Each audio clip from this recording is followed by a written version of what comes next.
오늘은 유월절과 무교절의 영적 의미, 유월절과 무교절의 영적 의미이란 제목으로 말씀을 상고합니다. 하나님은 애굽의 악을 처단하시기 위해서 10가지 재앙을 내리셨죠. 이제 마지막 10번째 재앙이 죽음의 재앙입니다. 죽음이라는 것은 사람에게 가장 치명적인 것이죠. 이 목숨이 끊어지는 순간에 우리 사람은 이 세상에서 사라져야 됩니다. 그런데 이 죽음을 앞두고 하나님은 애굽 사람들에게는 그 표징으로 장자와 맏배를 다 죽이겠다 그러셨어요. 완전히 다 죽이면은 안 되니까 표징으로만 죽이겠다 그랬어요. 그래도 그들에게는 엄청난 재앙이죠. 모든 집이 다 첫 자식이 있을 거 아니에요. 또 모든 짐승들도 다 첫 배가 있잖아요. 그러니까 안 죽는 집이 없는 거예요. 그래서 그것을 재앙으로서 보여주시는 거고, 그 대신 같은 애굽 땅에 있어도 이스라엘 백성은 하나님이 선택한 백성이기 때문에 하나님 말씀만 따르면 다 살아나게 하겠다는 거예요. 그것을 이제 유월절과 무교절이라고 하는 이 절기로 하나님이 영원히 기억하게 하셨어요. 이게 바로 구원과 심판의 원리인 거예요. 그래서 이 원리는 이제 예수님이 오실 때까지, 다시 오실 때까지 이 땅에서 계속 이제 반복적으로 일어나고 있습니다. 그 절정이, 예수님이 다시 오시는 날 그 절정이 이제 완전하게 이루어질 거예요. 그래서 우리는 이 유월절과 무교절이 뭐 구약에 나오는 그런 구약의 하나의 절기고 제사로 이렇게 무시하면 안 돼요. 그 원리가 지금도 흐르고 있기 때문에 우리는 그 영적 의미대로 지금 영적 절기를 지키고 있는 것입니다. 그래서 이 유월이라는 뜻을 알아야 돼요. 이 유자도 넘을 유자고 월자도 넘을 월자예요. 이게 넘어간다. 뭐가 넘어갔냐? 애굽 사람에게서 죽음이 들어가지만 이스라엘 사람은 죽음이 넘어간다. 넘어가면 사는 거잖아요. 그래서 유월이라는 말을 썼고, 이게 히브리 원어로 패사흐인데 이게 영어도 비슷해요. 패스오버, 넘어간다는 뜻이에요. 그리고 이제 이어서 무교절을 지켜라 그랬는데, 이 무교라는 말은 없앨 무자예요. 교자라는, 교는 삭힐 교자. 그러니까 말하자면 누룩을 말하는 누룩. 누룩은 이제 그거 물질을 삭혀주잖아요. 그래서 이제 맛을 내주는 게 이게 누룩 역할인데, 그 누룩이 없는 그런 빵을 먹는 절기를 만드신 거예요. 그럼 이 의미가 뭐겠느냐? 이것이 이제 오늘 본문의 중요한 구원의 원리입니다. 첫째, 1절과 2절, 또 저 뒤에 43절부터 50절까지 보면 구원의 시작을 알리는 것이다 라는 말씀입니다. 유월절을 기점으로 너희는 한 해의 첫 달로 삼아라 그랬어요. 그래서 이스라엘 사람들은 두 가지 절기가 있는 거예요. 그냥 기본적으로 지키던 이 민간력이 있고, 바로 이 하나님이 유월절부터 첫째 달로 지켜라 하는 이 유대력이 있어요. 이것이 바로 구원의 원리에 의해 주시는 새로운 달력입니다. 그래서 새해의 첫 달이 바로 유월절이 있는 달인데, 하나님께서 왜 새로 달을 정했느냐? 이것은 이제 구원받은 사람들의 시작을 의미하는 거예요. 우리도 설날이 옛날에는 그 정월달에 이제 음력 정월에 설날이 되지만, 이제 신력으로 쓰니까 지금의 이 달력은 태양 중심으로 만들어진 달력이잖아요. 과거의 달력은 달 중심으로 만드는 달력이 이렇게 다른 것처럼 유대인들은 두 가지 달력이 있어요. 민간인이 그냥 쓰고 있는 달력이 있고 유대력이라고 해서 하나님이 구원 백성에게 주신 새로운 달력이 있는 거예요. 우리도 마찬가지로 그냥 이 세상에서 사는 그런 날짜를 따지는 그런 삶이 있다면 하나님을 믿고 이제 예수 안에서 새롭게 거듭나서 신앙생활을 하는 영적인 그런 달력을 가지고 사는 거예요. 그래서 하나님께서 구원의 스타트 또는 분명히 구원 받았느냐 못 받았느냐를 우리에게 다시 제시하시는 거예요. 그 시작이 바로 거듭남이라는 것입니다. 예수님이 요한복음 3장에 사람이 물과 성령으로 거듭나지 아니하면 하나님 나라를 볼 수도 없고 갈 수도 없다 그랬어요. 그러니까 이 영적인 시작이 반드시 있어야 되는 거예요. 그렇지 않으면 그냥 세상에서 똑같은 그런 달력 가지고 살다가 죽으면 끝장나는 거예요. 영적인 달력으로 살지 않으면 소용없어요. 그래서 오늘 본문에 이제 하나님이 6월의 원리로 사람을 새롭게 구원해서 시작하겠다 그런 뜻이에요. 그럼 뭐가 이게 넘어간다는 뜻이냐? 바로 10번째 재앙이 죽음의 재앙인데 애굽에 그 10번째 재앙이 들어오는데 이스라엘 사람들의 집은 그냥 죽음이 넘어간다는 거예요.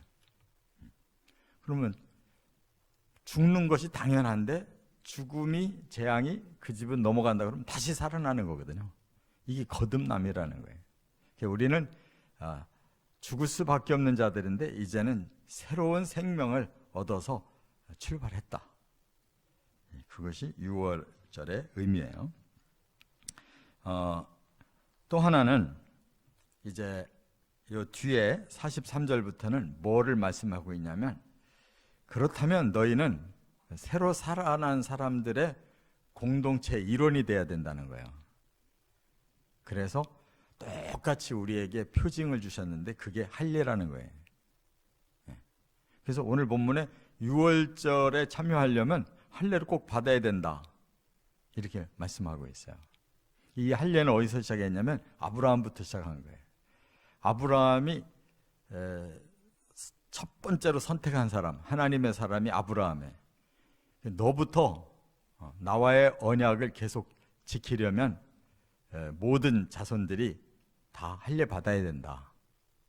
그래서 사실 지금 이 세계에서 할례를 받는 사람들이 이스라엘 사람들이 있고 또 아랍 사람들이 있어요. 아랍 사람들은 왜 받냐? 바로 이스마엘의 자손들이에요. 또 그두라라고 하는 그 후처를 통해서 6 아들이 낳잖아요. 그래서 미디안 사람들도 다 그두라의 후손들이니까 다 아브라함의 자손들이에요. 그래서 오늘날에 그 중동 지역이 다 아브라함의 자손들이 거기 살고 있는 거예요. 이삭의 자손, 이스마엘의 자손, 구두라의 자손들이 거기 살고 있어요. 그래서 그 사람들은 다 할례 받아요. 아브라함의 혈통을 타고나 자기들이 선민이라고 다 믿어요. 그런데 이 할례를 안 받았을 때 지난번 출애굽기 14장에서 저 모세가 죽을 뻔했잖아요. 자기는 어려서 8일 만에 부모로부터 할례 받고 강물에 띄워졌으니까 할례를 받았기 때문에 괜찮았는데 미디안 가서 40년 살면서 모든 것이 다 없어졌어요. 그래서 할례를 안 받은 그 두 아들 때문에 모세를 죽이려고 하셨단 말이에요. 십보라가 그걸 빨리 깨닫고 할례를 하는 바람에 살아났잖아요.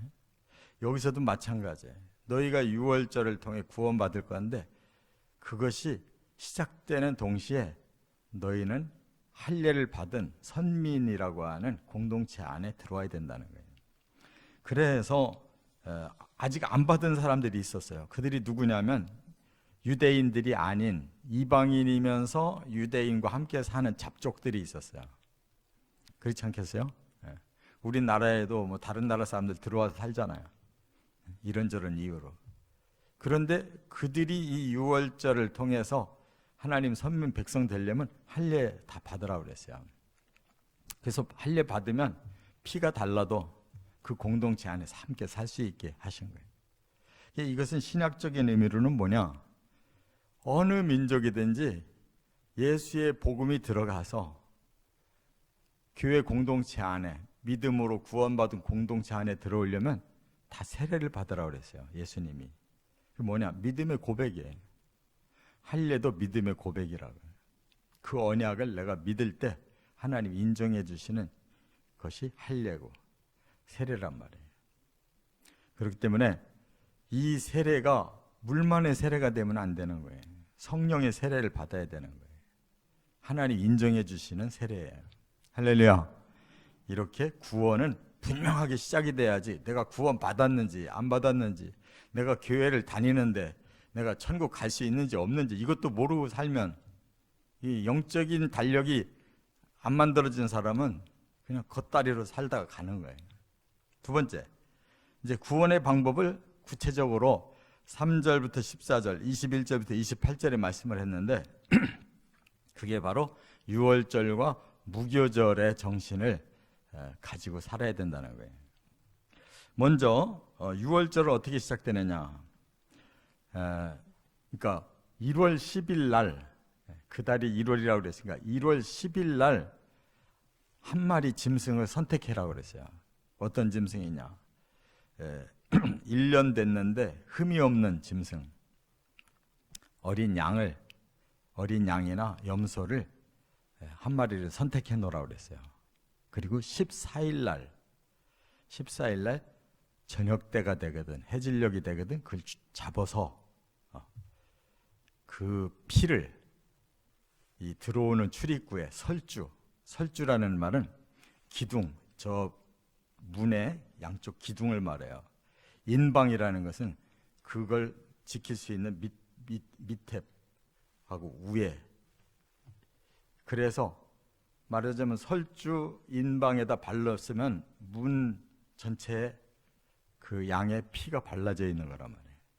그럼 피가 발라져 있으면 그 안으로 죽음의 재앙이 못 들어온다는 그런 말이에요. 그러고 문을 딱 닫아놓은 다음에 이스라엘 백성들에게는 그 고기를 불에 구워라. 불에 구워서 반드시 먹어라 그랬어요. 삶아서도 안 된다. 그 말을 불을 태운다는 것이 바로 모든 죄를 소각하는 것을 의미하는 거예요. 그 시간에 죄를 없애는 거예요. 그래서 그렇게 먹고 있는 동안에 죽음의 재앙은 그 밤에 지나간다는 거예요. 그것이 바로 구원의 방법이었어요. 이스라엘 백성들이 그렇게만 하면 된다는 거예요. 이것이 바로 예수님의 십자가 원리인 거예요. 예수님이 세례 요한이 그랬죠. 예수님을 보고 그 도살할 그 양이 된 어린 양이라고 이렇게 지목을 했잖아요. 이사야 53장에도 바로 도살당하는 양에 대한 그 메시아의 고난을 쭉 예언하고 있잖아요. 바로 여기에 그 1년 된 수컷 어린 양이 바로 그걸 의미하는 거예요. 그렇기 때문에 그 어린 양의 피를 우리가 통해서 우리에게 죄를 사하시고 재앙을 주지 않으신다는 이 언약을 이스라엘 백성들에게 행하라고 그랬어요. 행하는 자는 그 안에 다 살아난 거예요. 할렐루야. 십자가의 그 보혈이 우리 죄를 씻어주겠다, 우리의 저주를 풀어주겠다라고 약속했는데 그 언약을 믿고 십자가를 통해서 내 죄를 해결받는 것을 깨달으면 회개만 하면 되는 거예요. 내 저주가 풀린다는 걸 믿고 기다리면 예수님이 오시면 부활하는 거예요. 저주가 풀리는 거예요. 그 언약밖에 없어요. 하나님의 언약을 그냥 믿고 그대로 순종하면 되는 거예요. 이게 구원이라는 거예요. 그래서 14일 날이 날짜로 보면 금요일이에요. 금요일. 해질녘이라는 뜻은 유대인들은 시간을 딱 정했어요. 오후 3시부터 6시까지가 해질녘이에요. 그때 그 양을 잡으라고 그랬어요. 그 시간에 예수님이 오후 3시에 십자가에서 숨을 거두셨어요. 그래서 어린 양이 되신 거예요. 그리고 해가 넘어가기 직전에 바로 3시부터 6시에 바로 시신을 내려서 요셉의 무덤에 안장하셨다고. 그래서 완벽하게 어린 양으로서 순종을 다 하셨어요. 할렐루야. 그냥 뭐 대충 된 게 아니에요. 성경은 정확한 거예요. 이스라엘 백성들이 430년 후에 출애굽할 바로 그날이 끝날이라고 성경이 분명히 그랬어요. 하나님 날짜를 다 맞추신 거예요. 아브라함에게 예언했던 430년이 딱 되는 그 디데이에 이스라엘이 바로 이거 겪고서 그날 새벽에 출발한 거라고. 그 성경을 우리가 우습게 여기고 대충 따져가지고는 큰일 나는 거예요. 성경은 날짜를 정확하게 하나님 다 정확하게 맞추셨어요.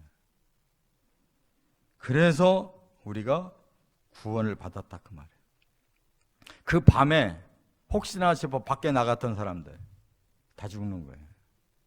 반드시 그 언약 안에 들어있어야지 언약 밖으로 넘나드는 사람 구원 못 받는 거예요. 깨달으시 바랍니다.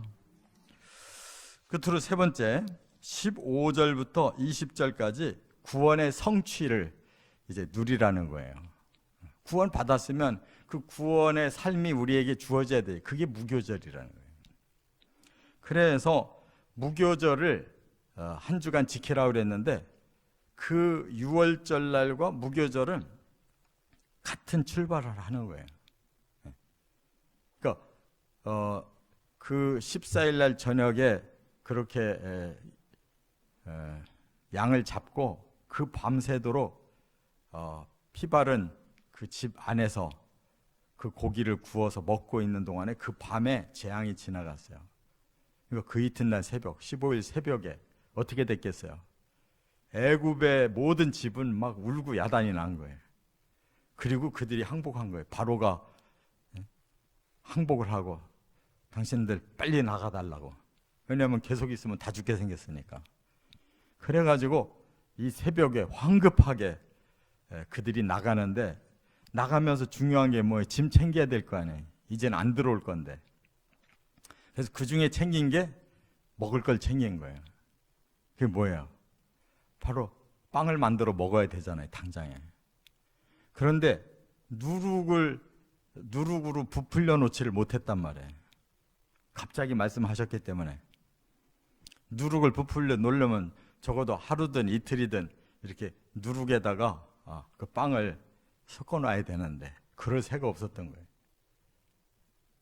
그래서 누룩이 없는 빵을 그들은 할 수 없이 먹었는데 하나님은 그것을 의미로 이미 아시고 그걸 절기로 정해 주신 거예요. 누룩이 없는 빵을 먹는 한 주간을 매년마다 기억해라. 그게 뭐예요? 이제는 구원을 받았어요. 그래서 누룩은 뭐를 상징하냐? 죄를 상징하는 거예요. 부풀어지니까. 예수님도 그를 가루 서말에 누룩을 넣어서 부풀게 한 그 예와 말씀한 것처럼 우리가 죄를 그대로 가지고 출발하면 안 된다 이거예요.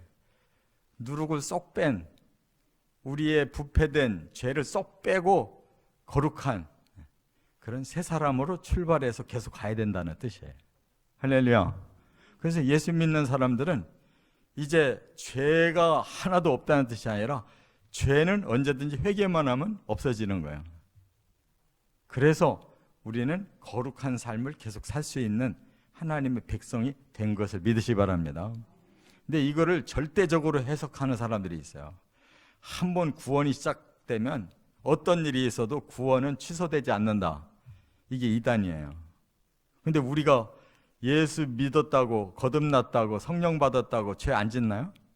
현실적으로 짓고 있거든. 그러면 어떻게 해야 죄가 없냐? 그 복음 십자가 앞에 죄를 고백하고 사함을 받으면서 점점 누룩이 없어지는 점점 거룩한 삶을 사는 것이 무교의 원리인 것이에요. 할렐루야. 그래서 우리는 구원이 성취되는 삶을 이제 살아가는 거예요. 근데 이것으로 계속될 수 없잖아요. 그래서 더 이상 양식이 없으니까 하나님이 어떻게 해요? 하늘에서 만나를 내리셨죠. 그는 누룩이 없는 완벽한 음식을 하늘에 내려주신 거예요. 40년 동안 가나안 땅에 들어가서 농사 짓고 새로 양식을 얻기 전까지 하나님은 누룩 없는 새 떡을 주셨어요. 그걸 예수님은 요한복음 6장에서 뭐라고 해요? 내가 바로 그 하늘에서 내린 만나 생명의 떡이다.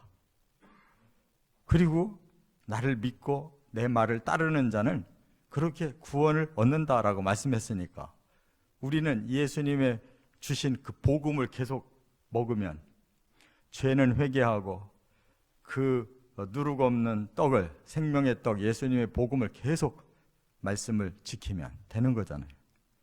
그리고 예수님이 승천하시면서 너희는 내가 새로운 보혜사를 줄 거야. 나 말고 내 대신 할 자를 보낼 거야. 그게 성령이잖아요. 바로 이스라엘 백성들도 만나 먹으면서 낮이든 밤이든 하나님이 구름 기둥, 불 기둥으로 그들을 지켜서 40년 동안 계속 그게 앞으로 가면 따라간 거예요. 자기들 멋대로 간 게 아니고 하나님이 딱 신호를 보내서 불 기둥, 구름 기둥이 뜨면 장막 걷고 출발해서 가나안까지 간 거예요. 그게 새로운 보혜사예요. 성령. 할렐루야. 이것이 무교의 삶을 사는 신자의 삶이란 말이에요. 이 원리를 주신 거라고요.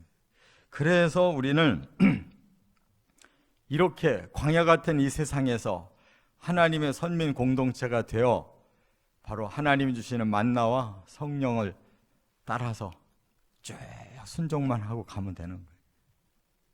이 40년 동안 이들이 하도 많은 죄를 져가지고 처음 세대가 싹 없어졌어요. 60만 명 중에 2명만 남았어요. 여호수아와 갈렙. 그러나 그 후손들이 새로운 하나님 백성이 돼 들어간 거라고. 우리는 9세대라고 그냥 죽고 우리 새로운 세대만 가는 게 아니라 우리 자신의 심령이 새로운 사람으로만 바뀌면 되는 거예요. 이 땅에 사는 동안에. 할렐루야. 항상 유월절 대신 예수 그리스도의 보혈 앞에 우리 죄를 씻고 무교의 삶을 살아가는 복음과 성령으로 무장해서 변화되어 가면 되는 거예요. 그게 영적 광야를 승리하는 방법이에요. 그래서 영원한 나라에까지 이르시기를 주의 이름으로 축원합니다.